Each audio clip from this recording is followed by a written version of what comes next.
అందరికీ నమస్కారం. నా పేరు Archana. Welcome to ER Stories. ఈరోజు కథ ప్రేమ మధురిమ.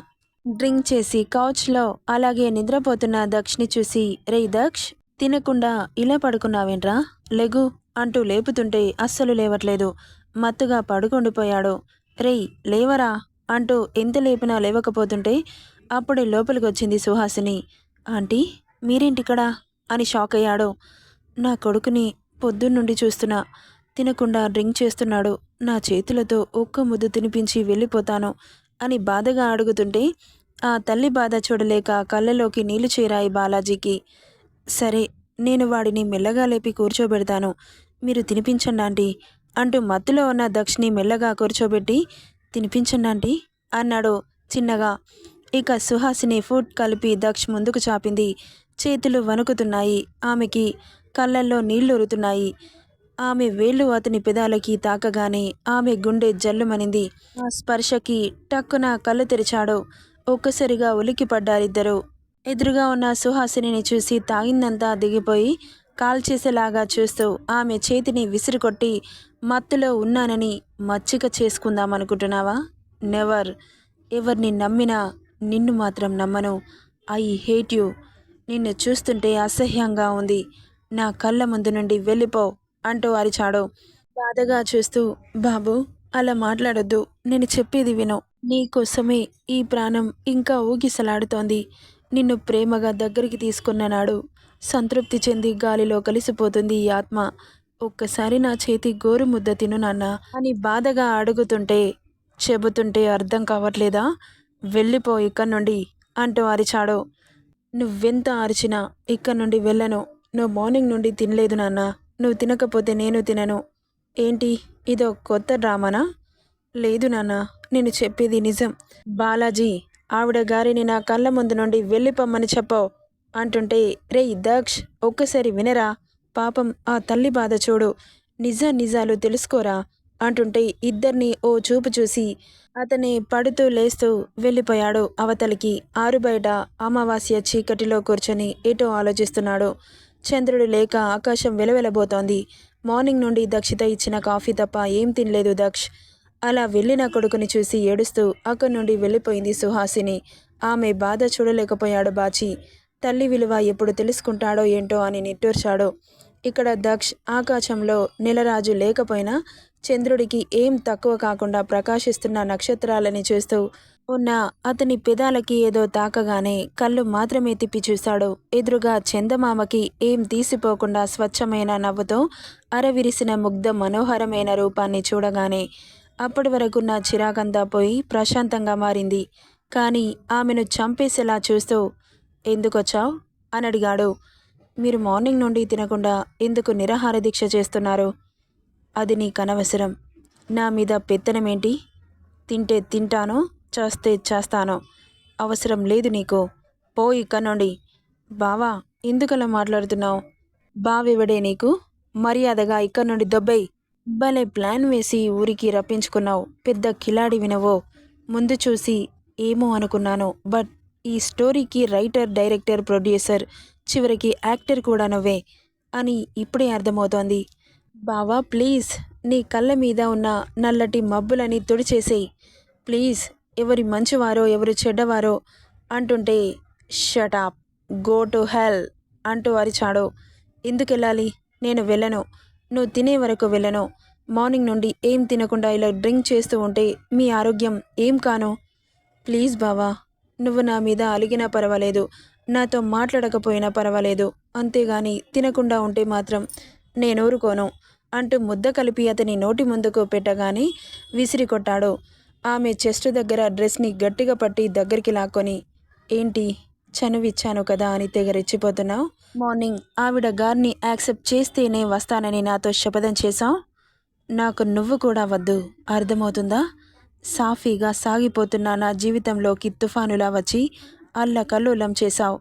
మనశ్శాంతి లేకుండా చేస్తున్నావు కదే. ఏం పాపం చేశాను నీకు? బంధాలు బంధుత్వాలు ఏవి వద్దని అందరికీ దూరంగా ఉంటున్నాను. నా మూవీస్, నా కెరియర్ని హ్యాపీగా ఎంజాయ్ చేస్తున్నా. నా జీవితంలోకి శనిలా వచ్చి మనశ్శాంతి లేకుండా చేస్తున్నావు. నీకేం పాపం చేశానే? నీకేం అన్యాయం చేశాను? నేను అడిగానా? నా లైఫ్ని చక్కదిద్దామని నేను అడిగానా? లేదు కదా.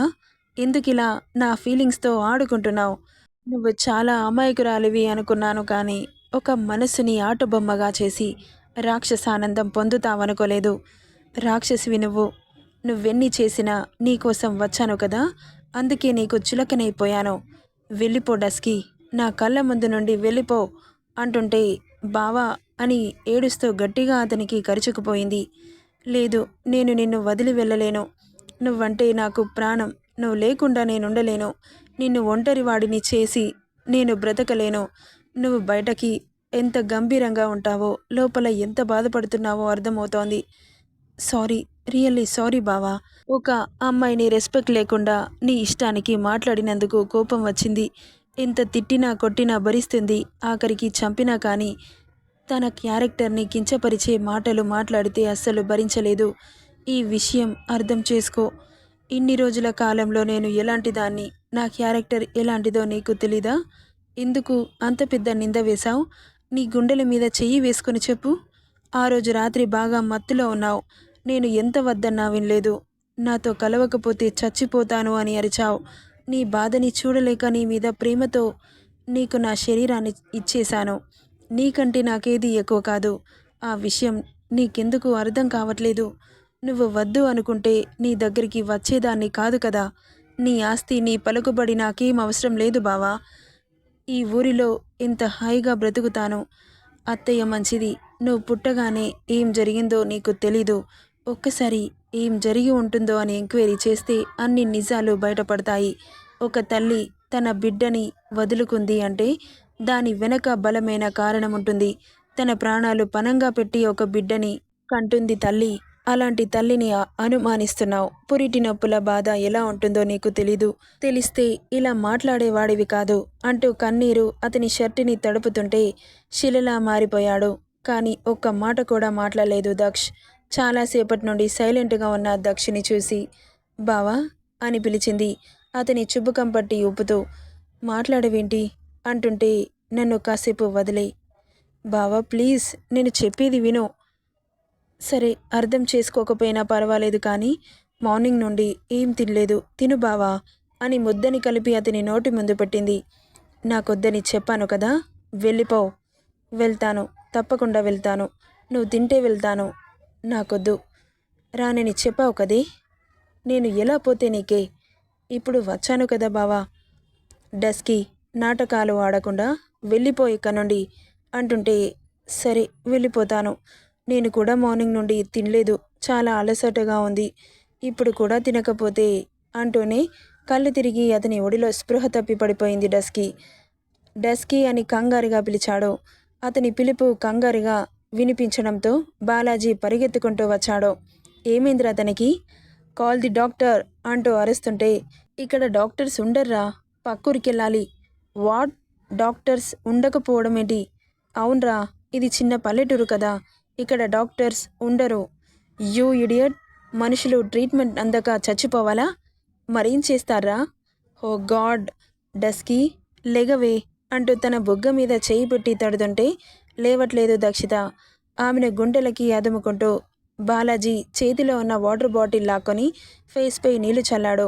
అయినా కానీ లేవకపోవడంతో టెన్షన్గా ఆమెను రెండు చేతుల్లో ఎత్తుకొని అతని గుండెలకి అదుముకుంటూ డస్కీ లెగు అంటూ ఆమె వెన్ను నిమరుతో పిలుస్తూ ముందుకు అడుగులు వేస్తుంటే చిన్నగా కదిలింది. ఆమె కదలికలు చూసిన అతని ప్రాణం లేచి వచ్చినట్లు అనిపించింది. కారులో పడుకోబెట్టి డస్కీ అని పిలిచాడు మళ్ళీ. ప్రేమ కంగారు గొంతులో స్పష్టంగా తెలుస్తుంటే శ్వాస అందక సతమతమవుతోంది. ఏం చేయాలో అర్థం కాలేదు అతనికి.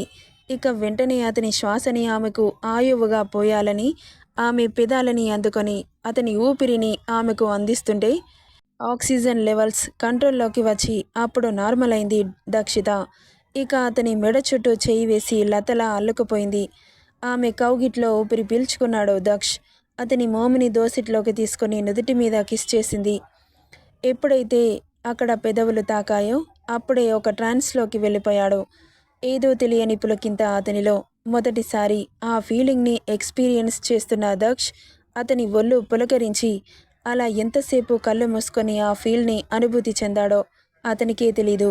అతని లైఫ్లో ఒక కొత్త అనుభూతిగా అనిపించింది. కళ్ళు మూసుకున్న దక్షిణి బుగ్గ మీద చేయి పెట్టి నిమురుతో, ఏమైంది బావా అని అడిగింది. ఆమె మాటకి ఇహలోకి వచ్చి చూసి ఎదురుగా ఉన్న దక్షితని చూడగానే హాయిగా ఊపిరి పీల్చుకొని, ఎందుకు తినలేదు అని అడిగాడు చాలా కోపంగా. అతనలా అడగగానే అట్టే నోరు తెరిచింది దక్షిత. అసలు ఎప్పుడు తన తిండి గురించి అడగలేదు బాబు. మొదటిసారి కమాండింగ్గా అడుగుతుంటే చాలా సంబరంగా అనిపించింది. మరి నువ్వెందుకు తినలేదు? నువ్వు పెట్టావా? సారీ బావా అనింది మూతి ముద్దుగా పెట్టి. ముడిచిన పెదాలని చూస్తుంటే ముద్దుగా అనిపిస్తుంది, కానీ ఇంతకు ముందు ఇంట్లో మాట్లాడిన మాటలు గుర్తొచ్చి ఆమె రెక్కపట్టి కారులో నుండి లాక్కుపోతే వాళ్ళింటి దగ్గర వదిలి వెళ్ళు, ఇంకెప్పుడు నా కోసం రాకు, నాకిలాంటి ప్రేమలు అవసరం లేదు, ప్రేమించి నా మనసుని చిత్రవద చేయకు, భరించలేకపోతున్నాను, నువ్వన్న మాటలు నన్ను కుదురుగా ఉండనివ్వట్లేదు. మరి నువ్వన్న మాటలకి నేను చచ్చిపోవాలా బావా? నిన్ను అన్న దాంట్లో నేనన్నది 10% మాత్రమే. ఒక ఆడపిల్లని అంత నీచంగా మాట్లాడితే ఊరుకుంటుంది అనుకుంటున్నావా?